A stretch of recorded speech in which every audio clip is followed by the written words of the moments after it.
You're part of Constellation now. Part of our family.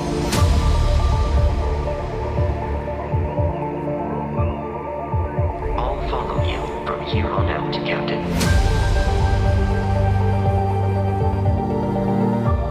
We're all here because we're committed to the biggest question of all.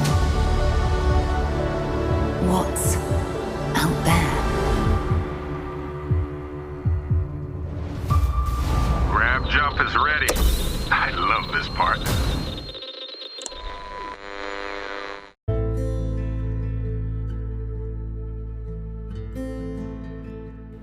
Welcome, everyone, to the Starfield Sandwich podcast. I'm one of your hosts, Eric, aka Sulior.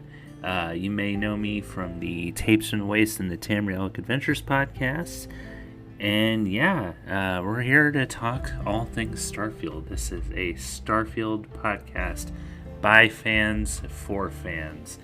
And I am going to turn this over to my co-host from Tapes from the Waste, Mr. KDB, my good buddy Kelsey, here in a little bit so he can introduce himself to you guys. But this is a brand new podcast for the both of us. We both are involved in quite a bit. But our hype for Starfield is palpable. We could not be more excited for this new game by Bethesda, which we all know and love. So this episode in particular is going to be a little bit of an introduction to how we first heard about Starfield, our journey waiting for Starfield, because at this point it's still 3 months away. And our thoughts on the showcase that just happened. So, that is, this show is going to be fairly similar to how we do Tapes from the Waste, where most of the time we are going to record our segments separately and put them in post. And every now and then we may hop on a Skype call together and discuss things quote unquote in person. But between just how busy we are with other projects and also the fact that we live on separate continents, most of the time this is going to be done separately. But we're more than often going to both be in the episode. So that is a lot of the pre-ramble. Let's get into how I came to get this hyped for Starfield. So I gotta be honest, I've always been interested in Starfield, but up until fairly recently, I kind of avoided everything about Starfield. Not because I didn't think that I would enjoy it, but because I didn't really think that I would be able to play it, at least when it first came out. So I kind of intentionally avoided it, like I said. Didn't seek out news on it. Just kind of, like I said, I kind of stayed away from it. And I did this initially with Fallout 76 and even ESO there for a while, because the computer that I had just wasn't up to snuff. It couldn't even play Fallout 4. That's why I came to Fallout 4 late, was because my computer wasn't, couldn't run it.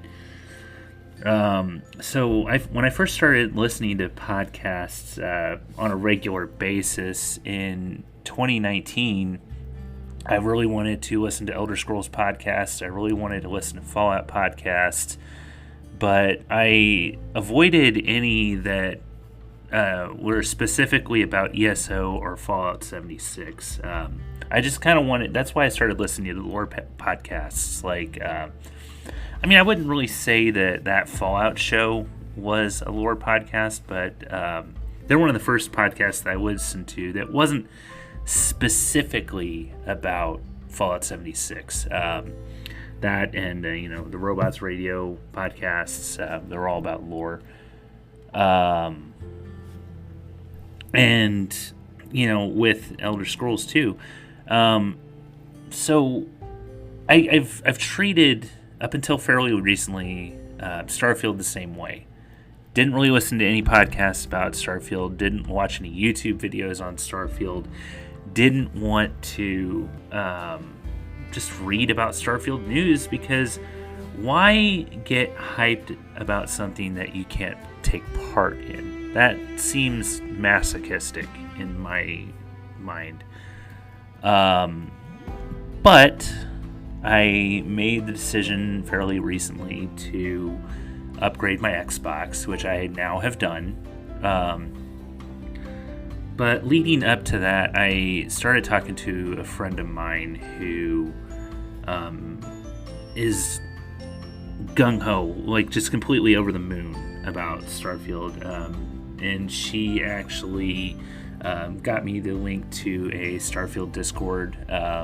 It's called Constellation. So I'm now chatting with people in there. I'm talking to people about Starfield and looking up information on Starfield and just becoming completely gung-ho and over the moon about Starfield now.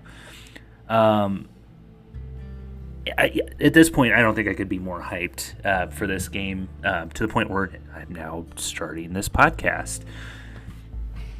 But yeah, I've looked things up. I've watched videos. There was a YouTube stream recently from DeMarco Dude that Jessica Starr and Dave Chaffins and a few other people, Lexi from Lorefield, they gave their predictions for what this Starfield Direct was going to be, what they'd like to see, what they hope to see. What we have seen so far, and this was all to raise money for St. Jude's Children's Hospital. DeMarco Dude didn't even really expect to raise $100 for this. They raised over $2,000 for this, and they asked, Jess actually asked me to send in like a 15-20 second clip of who I am and what my experience, like how I was introduced to Bethesda and what I'm looking forward to seeing in Starfield. And at the time, really, it was really hard for me to only keep it to 20 seconds. I did like 4 or 5 takes, and most of them were close to a minute long. So she she kind of helped me trim it down to 20 seconds. And yeah, it was great. And shit's falling on my desk. Yeah, it was a lot of fun. I am really glad that and there were several other people from the community who submit videos for this. A lot of whom I know from the ASA podcasting crew and the United Wastelanders extended friends, like Ms. Max, Lee Benjamin, Will Byers, Will Wonka on Twitter. Good friends of ours, friends of the show. Or at least me from the ASA podcasting community. And yeah, we're just all talking to each other and being hyped for this game. And now we get to the showcase, and oh my god, so good.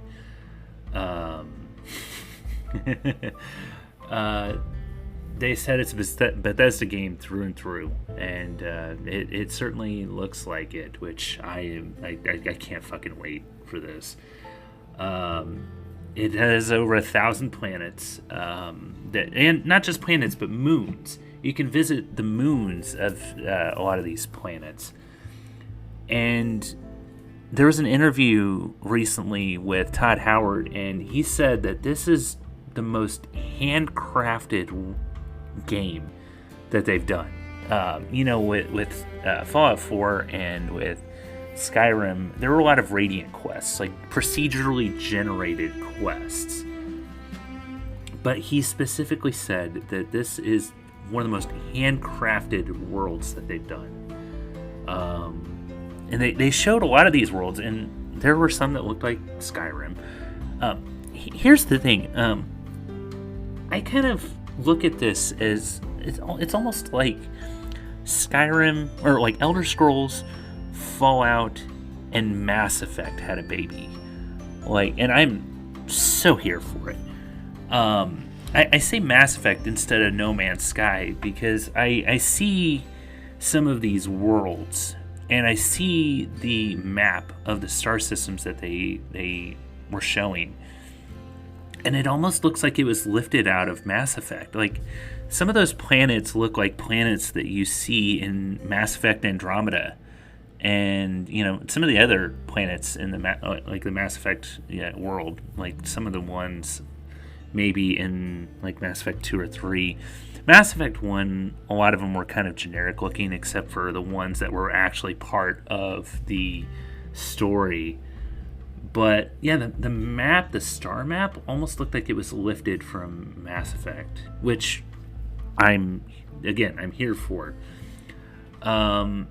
They showed this robot named Vasco, who you can have as a companion, and Vasco will actually say your name. Like he said Commander Howard or Captain Howard or something like that, which fantastic. I'm curious as to how many names are included in this, because I mean, Codsworth from Fallout 4, there are very few names names in general that he didn't say, and I almost wish that he was voiced by Steven Russell, because that would have just been the icing on the cake for that. But I'm excited to meet Vasco. Seems a lot of fun. Speaking of callbacks, oh my god, the adoring fan. That, oh my god, I popped so hard for that. And he looks like the adoring fan from Oblivion. He is voiced by Craig Seckler, who voiced the adoring fan in Oblivion. He almost said word for word what the adoring fan says when you first meet him outside the arena in Oblivion. And he actually tweeted about this later on. Instead of by Azura, he says by Vectera, by Vectera, by Vectera. Craig Seckler actually tweeted about this, and I replied expressing my congratulations, and he actually liked the tweet. So thank you, Craig, for that. I'm super happy that you're in this game. Because I don't think he was in any Fallout games. I know he was in Oblivion and Skyrim. Like, he played all of the male elves in Oblivion, and he voiced at least Peryite in Skyrim. But I don't think he was in Fallout. I could be wrong. If you know, if you have seen that this is not the case, please let me know. But they also showed combat, both space combat and on the ground combat, and it looks so fluid. Like, oh my god, it looks amazing. And there's so many ways you can go about it too. Like, you can be stealthy, you can use a jetpack to fly over people and die, like throw grenades mid-flight at them. In the space battles, I'm not a huge space dogfight person, but I think this is going to be amazing. Can you tell I'm excited about this, y'all? There's spaceports. You can fully upgrade and customize your ship. From what they said, you buy a basic ship and just add on to it, customize it however you want. There was a mech ship that was shown. You can have an entire fleet of ships at your command. You can recruit your own crew and take them as your companions. Oh, by the way, the adoring fan can be one of your companions. And also, another callback to Oblivion, it showed that you can kill him. I mean, they didn't straight up say this. They said we'll let you figure it out. but they hinted at the fact that you can keep killing him in numerous ways and he will come back, just like in Oblivion. Tons of crew options. There's outpost building, which is kind of their version of settlement building. Todd Howard said that there was one point when he was in the middle of a ground fight with a bunch of enemies. He steps on top of the enemy's ship, and while he was on there, the ship launched into space with him on it. And he was just like, can you really do that? Yeah, apparently you can do that.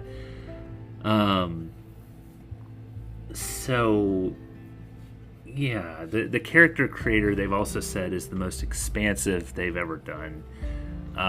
So many more options. They said that the dialogue in this game is more than... The lines of dialogue in this game are more than Skyrim and Fallout 4 combined, which is mind-boggling to think about. Especially with... there's tons of dialogue in both of those games. Like, the fact that this is more than both of those combined, it's kind of hard to wrap my head around. But, I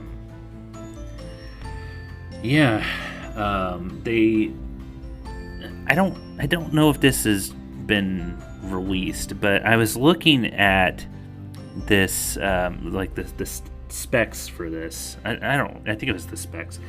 And the amount of storage space needed for this was 125 gigs, which again it's hard to wrap my head around, because that's more than ESO, that's more than Fallout 76, and these are huge games, and this is bigger than that. Todd Howard said that with their approach with this was basically to, like, any fan that would like, can you do this in the game?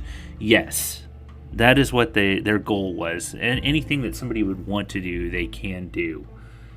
And I mean, I hope that he said that a lot of these 1,000 planets are not a part of the story. And I've mentioned this in Tamrielic Adventures. I probably mentioned this in Fallout as well, Tapes from the Waste. But they want you to go and explore. Yeah, the stories in these games are one of the reasons why I love Bethesda so much. But the exploration... I think I did mention this on I know I mentioned this on Tamrielic Adventures with my Morrowind retrospective that I did fairly recently, but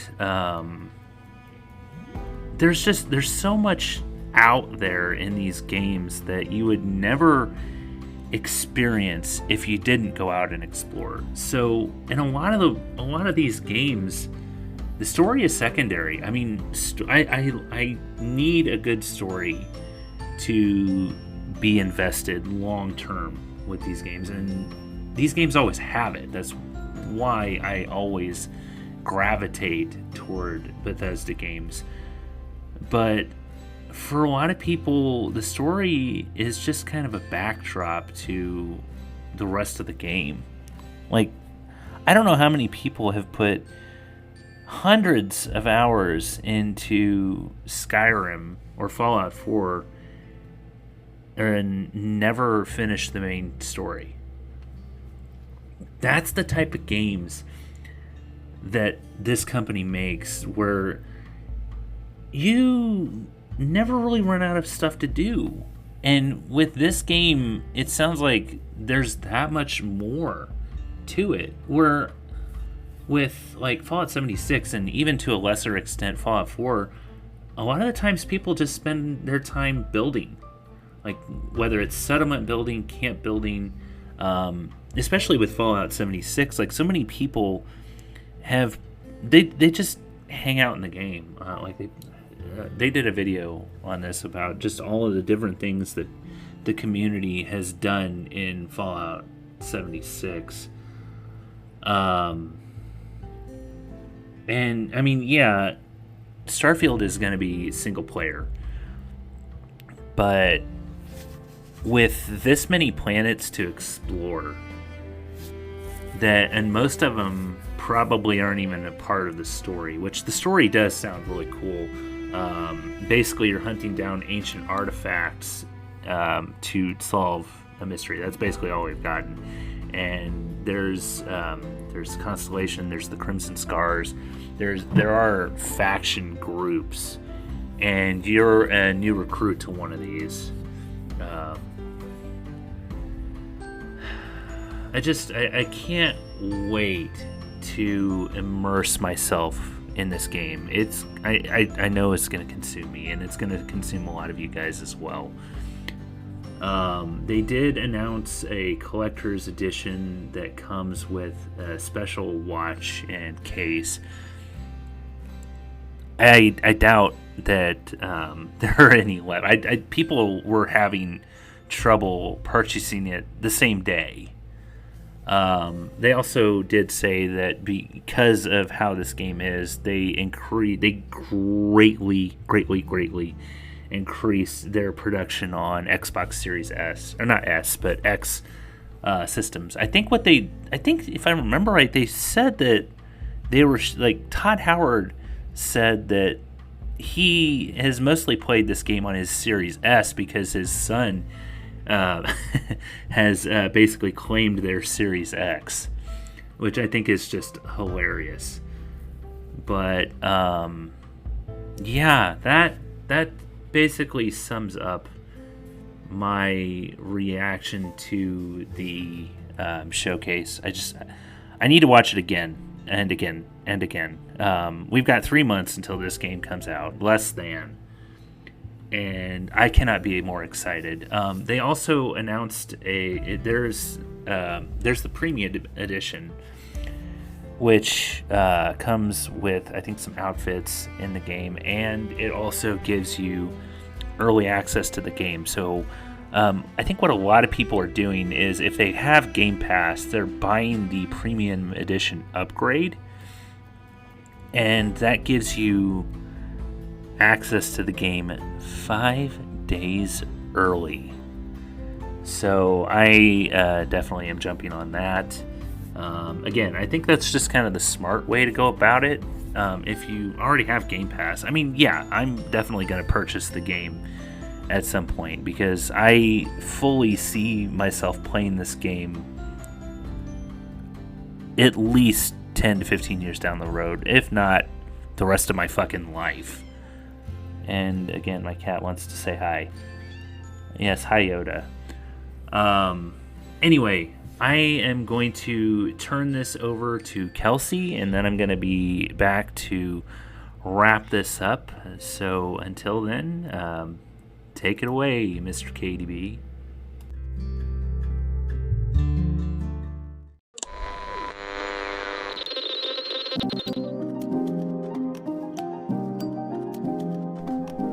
Right, coffee sip first. Okay.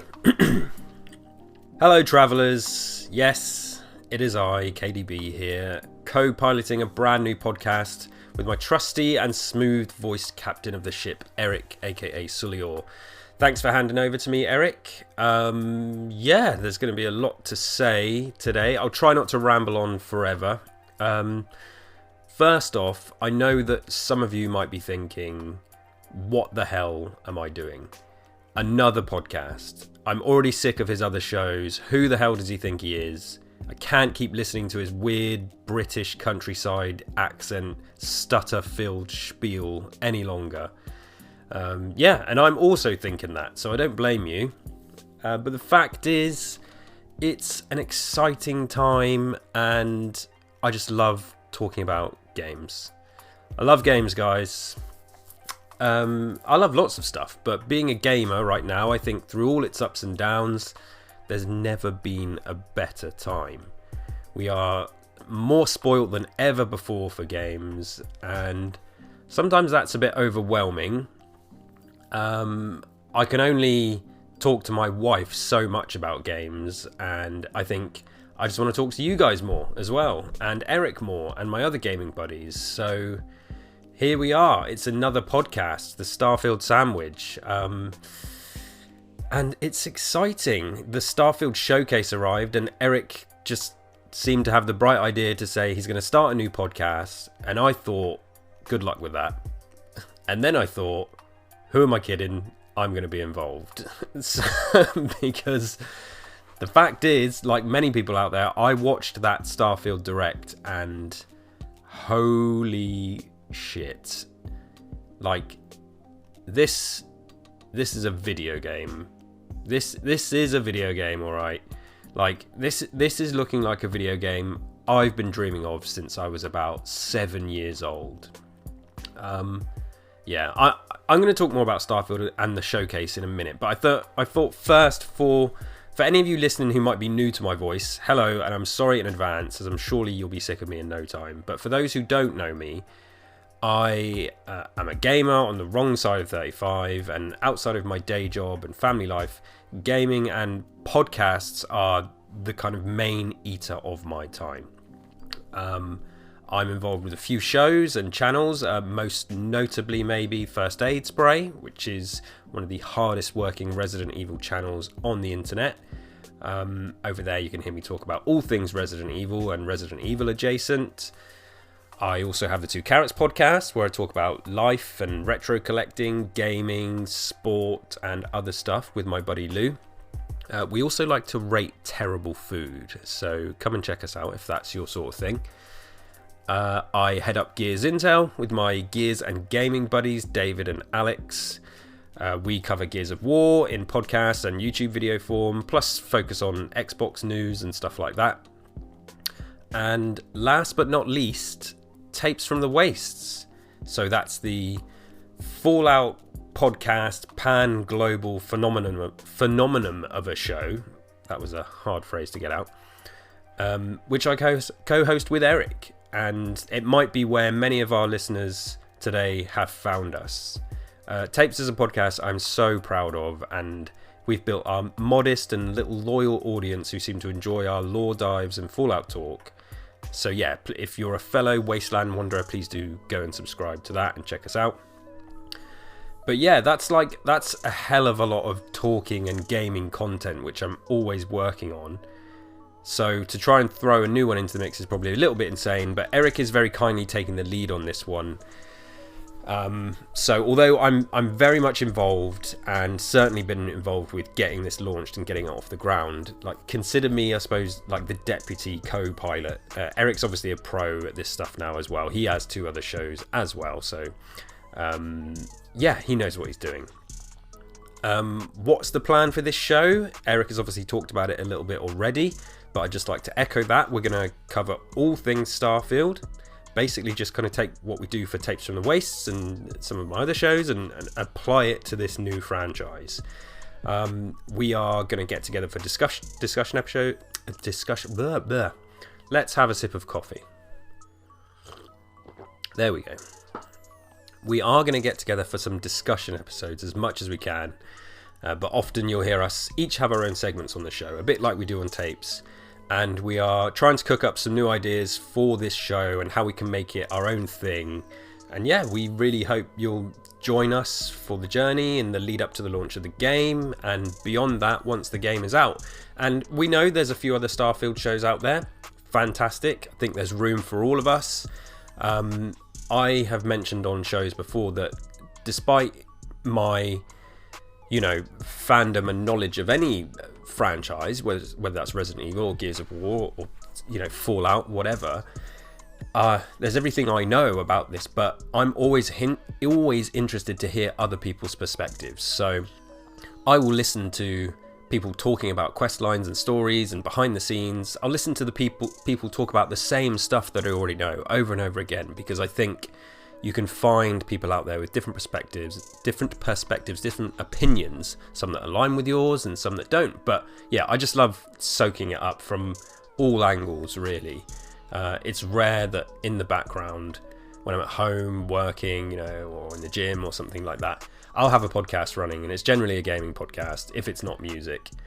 And yeah, and so we hope that you'll add us to your feeds and your Starfield content that you're soaking up. Going to be lots to come. We're going to be doing stuff on YouTube as well, obviously, and when the game launches, yeah, it's all going to kind of start piling on. And I think this game is going to be so vast anyway that it's not like I don't think one show out there is going to be able to cover everything for this game.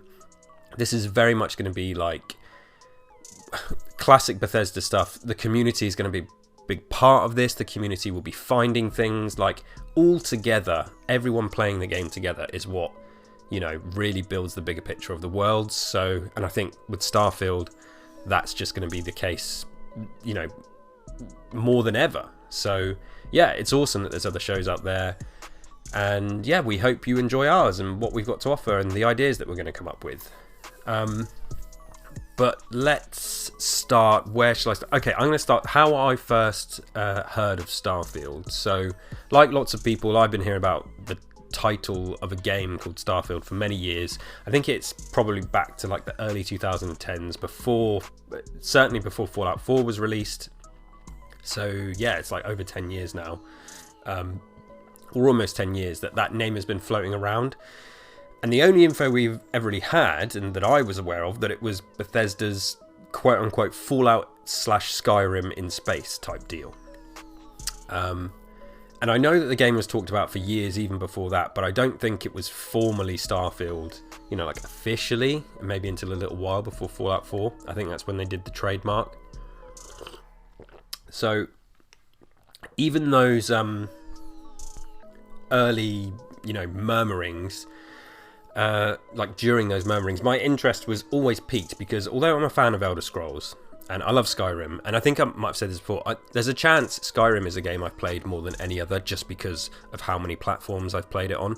That doesn't necessarily mean it's my favourite game of all time, which is kind of ironic.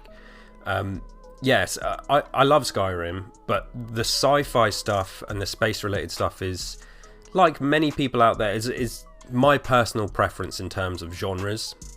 So, you know, and that's why, even though maybe you could say objectively Fallout 3 and Fallout 4, maybe they're not as good as Skyrim objectively, like in terms of video games and what they offer.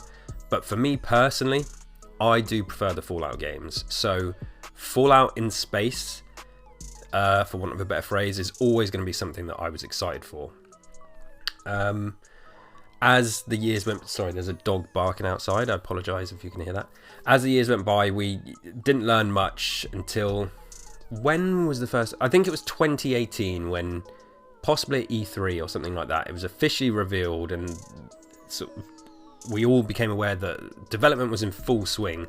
So my levels of interest and excitement remained about the same, and I was aware it would be a while before we actually saw anything. So there wasn't too much to kind of, you know, to think about other than, yeah, I'm just keenly intrigued about this game.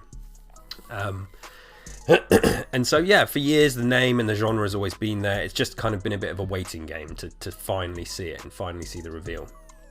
We got a first decent look at the game in that first teaser trailer almost 2 years to the day that I'm recording this, back in June 2021. I remember it focused on the interior of the ship and the character walking around, dropping their gun on the table, and you saw sort of props and items around the ship. And you saw a bit of the outdoor, like the outside of the planet and stuff. And that's when we got that initial release date of 11th of November 2022. And that trailer definitely excited me more, but of course it was just a teaser. And at the time, you almost didn't really know what you're looking at. You didn't know how much was truly in game, and yeah, if it was just a CG trailer or what. So yeah, and then a year after that, we got our first proper gameplay reveal, which I remember at the time not blowing me away, and I don't think it really blowed anyone away. So this was June last year, June 2022, and we were a few months out from the initial planned release, and we saw, you know, some of the gameplay, a bit of combat. So we saw a bit of character creation, and it was a fairly subtle look at the game, but I think most people at the time thought it looked like it needed work. there was kind of like little sparks of stuff that looked great, but nobody came away from that like, oh my god, I can't wait from Starfield. I mean, I'm sure some people did. Nobody I know did, and I didn't see many of the gaming content creators or publishing, any of the gaming outlets going with that kind of headline. And it seems Bethesda thought it needed more work as well, because in October 2022, it was delayed along with Redfall, was delayed until the first half of 2023. And I remember when that happened, I was fine with the delay, because I'm one of these people that, if games need it, good, delay it. I don't want to play a broken game. And this was not long, so this is about a year removed from the Cyberpunk debacle, and yeah, I was fine with the delay. A lot of people were a bit upset, but I'm happy to wait. I'm happy to be patient. There's plenty of other games out there to tide me over. And then fast forward a little bit more. We got the so when did we get the September confirmed release? That would have been early this year. So we're in 2023 now. Obviously, Starfield hasn't come out in the first half of 2023. Redfall did, yes, which I have played and I have completed. But yeah, I guess early in the spring, we got the release date confirmed for September 6th. Can't remember exactly, but yeah, that's the sort of, I suppose, timeline of my awareness of this game. And coffee incoming again. So honestly, up until the recent showcase, at the Xbox showcase, the Starfield Direct, I feel like my expectations for this game and this franchise were being kept in check pretty well. Gaming has been in a weird space for the past 12 months or more, past couple of years. I think particularly the past 12 months. Big games are... Sorry, my laptop is pinging emails at me. Let's just get rid of that. What was I saying? Yeah, big games are releasing one after the other. Basically either completely broken or really struggling to play. It feels like this all kind of steamrolled from the Cyberpunk days and the Cyberpunk launch. And not that games didn't launch broken before Cyberpunk, but yeah, it's been a hot topic in gaming where these huge AAA games with all this money behind them can't run properly, especially on PC. PC gaming is in a bit of a weird space, and there's issues with Unreal Engine and stuff like that, and stuttering. It's a constant issue.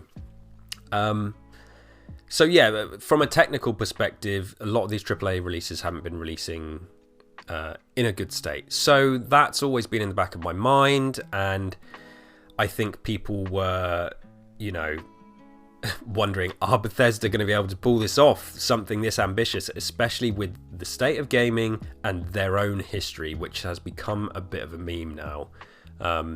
We all know the Fallout 76 story. I think Fallout 76 is a unique case because, all right, the other Bethesda games, particularly Oblivion, Fallout 3, Fallout 4, Skyrim, they had bugs, they had issues, but this is something that kind of comes with the territory with these games and what Bethesda do. They do stuff that other games just don't even attempt to do. You'll walk around in another game and there's a bunch of books on a table, and there's a bunch of books stuck there, and that's it. You can't touch them. In Bethesda games, most of the time, that pile of books is an individual pile of books, and you can pick up every single one, and each book has got a story inside it, and that you can read. And so, just in terms of, and that's like a small fraction, a small way to kind of break it down about what Bethesda do.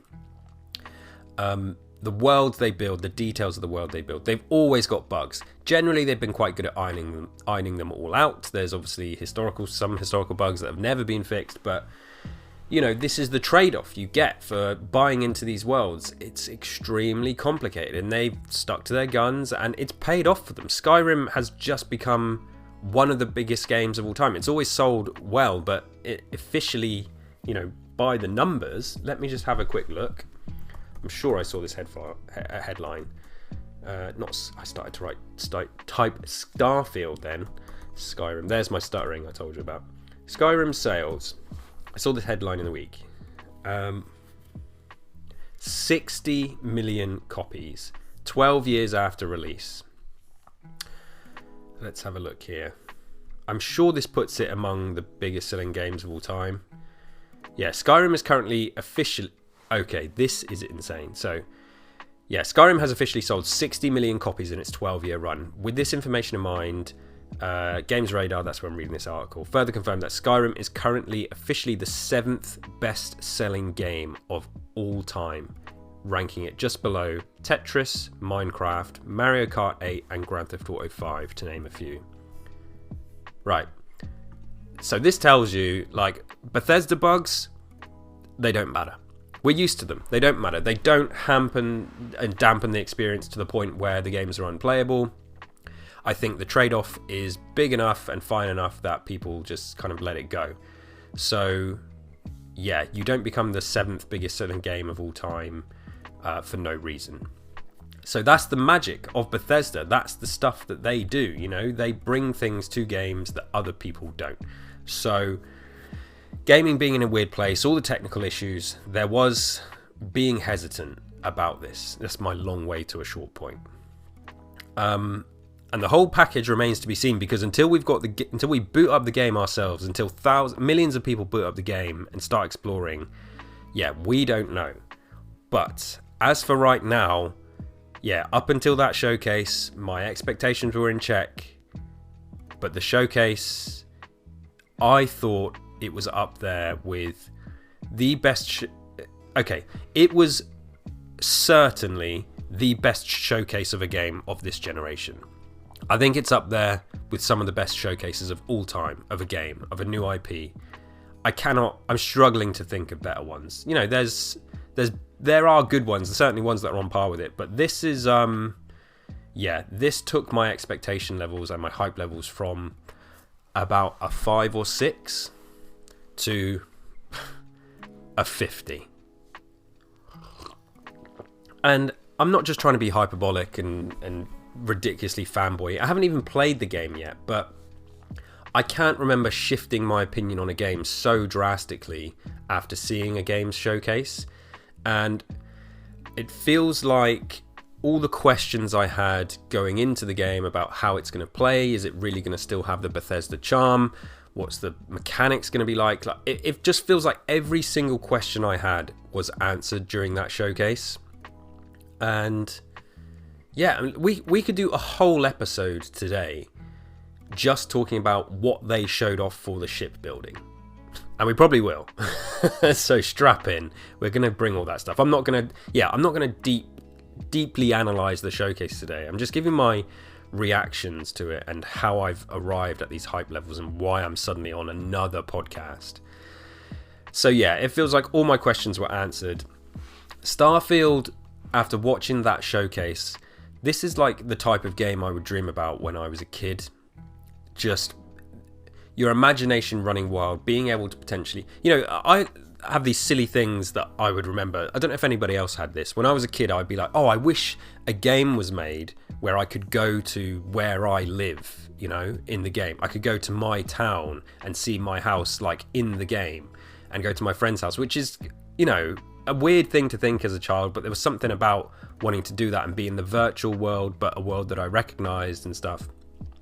And in, you know, games like, I guess, The Sims and SimCity, you could kind of like build your own town and stuff, but that's not what I'm talking about. I had a close, like a similar situation like this with, funnily enough, Microsoft Flight Simulator. So for those that don't know, Flight Simulator it uses satellite imagery to basically have a one-to-one recreation of the world. So you can fly to your house. You know, you can't go in it, but you can fly above it as long as it's up to date on satellite imagery. You can, yeah. One of the first things I did on Microsoft Flight Simulator was I'm gonna sound like such a fucking loser now.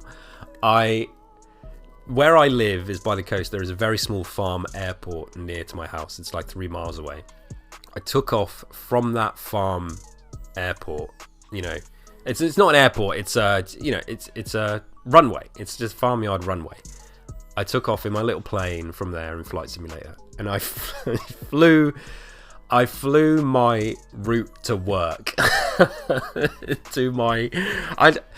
You're probably listening to this, like, hearing me laugh at myself. Like, I'm not laughing because I think I'm clever or, funny. I'm laughing with embarrassment. I know how ridiculous that is.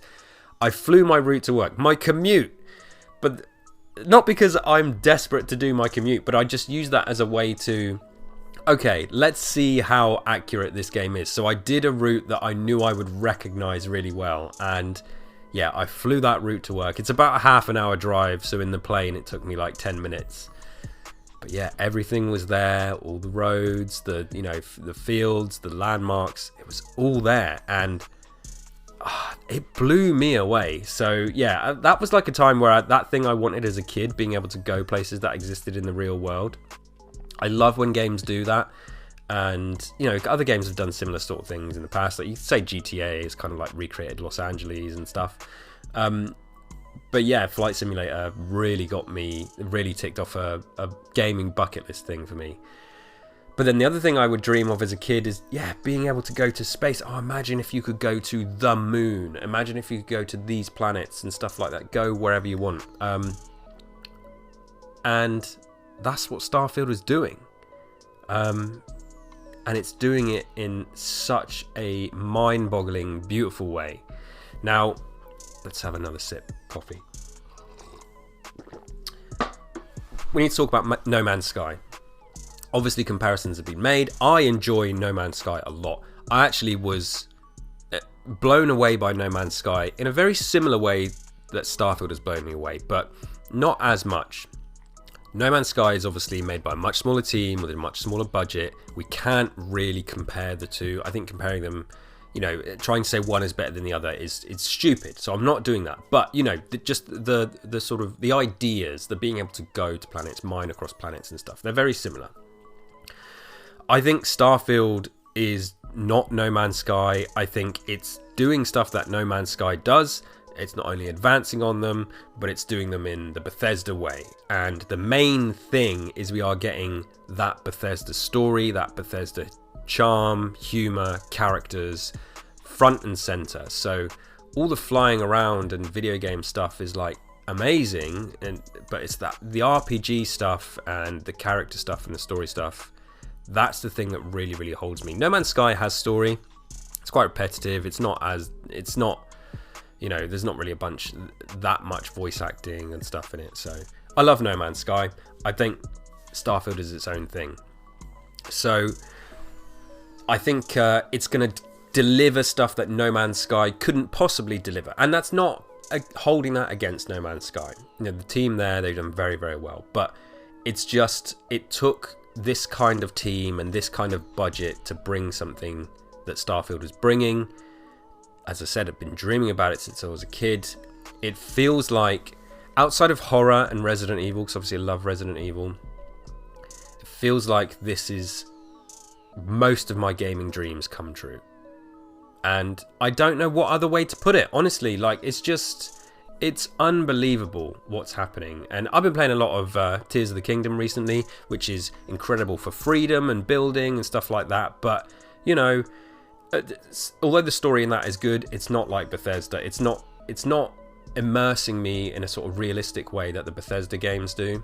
So yeah, I've been dreaming about this game my whole life, I think, and it almost looks too good to be true. So that is a concern I have. I'm seeing all this stuff at the showcase, the ship building, the flying through space, the character stuff, the mining, the weapon customization, the character customization. Yeah, it's just, I cannot get my head around it. They're talking a really big game up here, and if they can deliver everything they're showing in this showcase, I think this has the possibility to be one of the most transformative games ever made. Unless it is utterly broken on launch and doesn't function and everyone's saves are getting deleted and unless it's unplayable to the point of bugs, it's gonna have the potential to be one of the biggest things ever. This is flying us into the new generation properly now, and I cannot wait. I think it's probably the best looking Bethesda game ever. This is their first truly like beautiful game. The graphics are great, and the graphics have never been the strong point of Fallout and Skyrim and stuff. They're very much a sort of background thing. Here, they've really stepped up. The lighting looks incredible, and Todd Howard has talked about locking it to 30 frames to keep fidelity. I'm fine with that. I'm not going to rant about that today or call anyone out for having a different opinion. I'm fine with 30 frames, honestly. Maybe we'll talk about that on a future episode. Just the mechanics, the interactivity with items, the sandwich, the things that inspired the name of this podcast, the Starfield Sandwich. Hoard 1,000 sandwiches on your ship. You can't do that. You can't do that along with everything else in any other game. It's unbelievable. Character customization, the backgrounds to your character, weapon customization, yeah, it's just, you've all seen it. I hope if you're listening to this, you're as hyped and excited as I am, and if you're not, I hope I can help get you excited, because even if, and I said this on a first aid spray thing that we did a couple of nights ago, even if you're not a sci-fi RPG fan and it's not your thing and you prefer, racing games or fighting games or horror games or whatever, like, you can't tell me you're not watching this showcase, this Starfield Direct, and not kind of just nodding your head like, yeah, wow, they've done something special here. So I've sat up and taken notice in a big way. I'm sure a lot of other people are too. I don't think I've heard any negative feedback for this. The only thing I've heard is people saying that it's overwhelming. And that's true. Like, it can be overwhelming to do all this stuff. But if you take that out and you're like, oh, I'm not going to play it, but I can look at what they've built, for the people that enjoy that stuff, it's going to be an absolute banger. Like, yeah, it is. So, and just to kind of add on to that, like, there were things that I didn't enjoy so much. And this might sound silly, but one of the biggest ones is, so in all the footage with combat and stuff, and when you're doing things and shooting people, there's a little XP counter that appears on the screen and tells you how much XP you've got. I really hope you can turn that off. I think that I don't want to say it ruins the aesthetic. It's ugly. It's distracting. I don't think it needs to be there. That can happen in the background. Bethesda people, if you're listening to this, please, accessibility options are increasing in games in big ways, in positive ways recently, and there's a lot of customization for HUDs and things. I really hope that XP thing can be turned off. It's right in the center of the screen. I am very confused as to why that's a design choice. Maybe it'll become clear when I play the game. Maybe I'll get used to it. Yeah. It's honestly, that is the biggest thing I've come out of all the stuff I've seen with Starfield. Like, wow, well, I'm going to turn that off straight away. I really hope we can turn that off. Yeah. What else? I mean, I have heard that, like, there's some of the seamless stuff in No Man's Sky, like the way you launch and fly into space and descend into planets and move across planets, that is basically constantly seamless in No Man's Sky, apart from when you do warp drives. I've heard that doesn't happen in Starfield, that there's going to be a few more loading screens, going from surface to space. There will be a loading screen. Going from really distant points on planets, like traveling, there's going to be some more loading screens. Again, I think that's fine. That's the trade-off you get in a detailed world like this, and to keep, things like object permanence and stuff, as people like to talk about.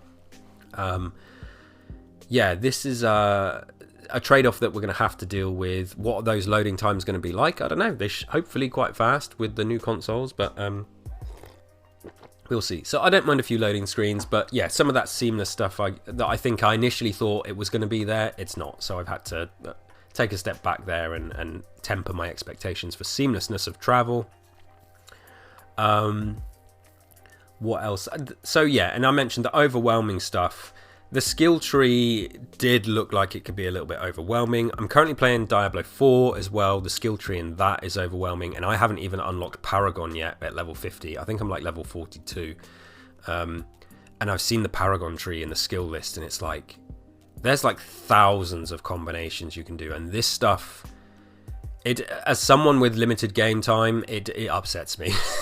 it unsettles me, it gives me anxiety, I struggle. So I tend to just have to, I can't spend too much time reading and checking what, I just pick something and plow on and hope it works. I do my best, and I tried to pick a lane. I'm like, right, I'm going to be a strong character, I'm going to be a magic character, or I'm going to be whatever. I'm just going to be good with shotguns. And I just put everything into one thing, which means I'll be then terrible at surviving radiation in Fallout, or I'll be terrible at melee, or terrible at building. So that's how I do it. Because I don't have the time. And I'm going to have to try and make time for Starfield. I currently have the Direct playing on the screen in front of me, and some of that XP stuff is popping up at the moment. The combat looks like the best combat ever in any Bethesda game. Let's face it, in Skyrim it's fine. In Fallout 4 it's a lot better. Fallout 4 was the best. 76 feels like basically the same as Fallout 4. This looks like the best combat they've ever done, easily. It looks so tight, so sharp, weighty, balanced well. So hyped to do that, and we'll talk more about that in the future. The mining, I'm just looking at the mining gun as well. Simply take in the views. There's that lovely shot from the Direct again. Yeah, there's just so much. The flora and fauna, the animals. I'm not recapping everything. I'm just rambling. I needed to expel some of my hype, and this first episode was a great way to do that. And yeah, I think I'm going to shut up now. I think this is probably a great way to tell you where I'm at. Basically, as I said, my hype levels are through the roof. This is going to be a game that is possibly going to consume me. I really hope it works. I really hope it works at launch. Yeah, so Eric and I are going to be diving into it in many ways, whether that's gameplay, lore, discussions and stuff. Our other shows are not going anywhere. Tapes is not going anywhere. Please do come out and check our other shows. The links are all in the description. I'm sure, Eric will put them in. As for me, yeah, so what is it now? It's June. We're middle of June. The game is out September the 6th. Oh, I'm definitely going to be doing that early access thing. So obviously I've got Game Pass, so you get the game on Game Pass. You don't have to pay anything. But if you pay 30 quid, you get the premium edition upgrade through Game Pass. So the premium edition will cost you £100 if you don't have it on Game Pass. But you just pay 30 quid, you get the premium edition upgrade, which includes 5 days early access. So I will be playing it on, so yeah, what's that, the 1st of September? What day of the week is that? Let's check. I work at a college, for those who might be interested. That's a Friday. That's Friday the 1st of September. I think our term starts on the 4th. I actually already have August the 31st off work. I think I might have Friday off already. I think I do. So yeah, I'm just talking about my life now out loud. But yes, I'm going to be booking holiday off work to play this game, to play it early. We're playing it through that weekend. Yeah, I cannot wait. So in the lead up to the game, we're going to be talking more. We'll probably pick some topics to focus on. Eric and I will do some discussions, some face-to-face. We'll get episodes on YouTube as well. And yeah, we really hope you'll join this journey with us for this new project, this new show. As I said, there's going to be so much to cover for Starfield. Yeah, and we'd love to hear your ideas and thoughts. We want people to guest on the episodes and come and talk with us.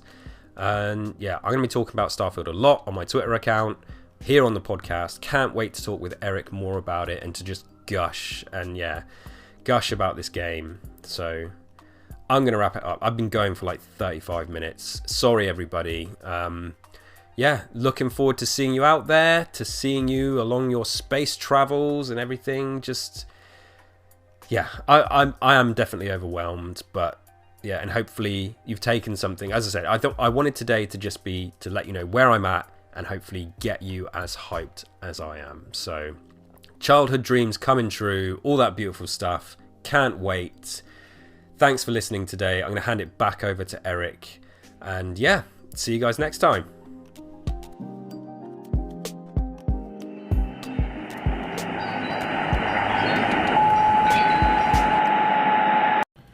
Thank you so much, Kelsey, for sharing your thoughts and how you came to know and love Starfield, or at least get excited about it. And yeah, that'll do it for this episode. I should mention the inspiration behind the name. I was originally thinking of calling this show the Starfield Travels, but we saw the showcase, and there's that whole thing about I think her name was Jamie, going around stealing sandwiches, and she had an entire cargo area dedicated to storing sandwiches. So we both thought that was hilarious, and apparently a lot of other people did too, because I'm seeing a lot of things about her in the sandwiches on social media. So yeah, we just thought it'd be fun to have a little funny name that kind of mentions, pokes fun at the whole sandwich thing. And yeah, that's kind of become a meme in itself, which is fantastic. So yeah, that'll do it for this episode. Hope you all are looking forward to taking this journey with us as much as we are hoping to have this journey with you guys. So, yeah, if you would like to get a hold of us, you can find us on Twitter at StarSandPod. You can find me personally at IanGold08. You can find Kelsey at K_D_B_, as well as our other projects. I kind of mentioned this. I'm sure he did too. I've got other podcasts that I do. I've got Nintenfo. I've got Tamrielic Adventures, which is all about Elder Scrolls lore. And then the two of us do Tapes from Waste, which is all about Fallout lore. And then also check out Kelsey's other projects. He's got First Aid Spray. He's got Gears Intel. He's got the Two Carrots podcast. We've all got a lot, but you know what? We're super excited to do this as well. So until next time, stay safe, dear travelers.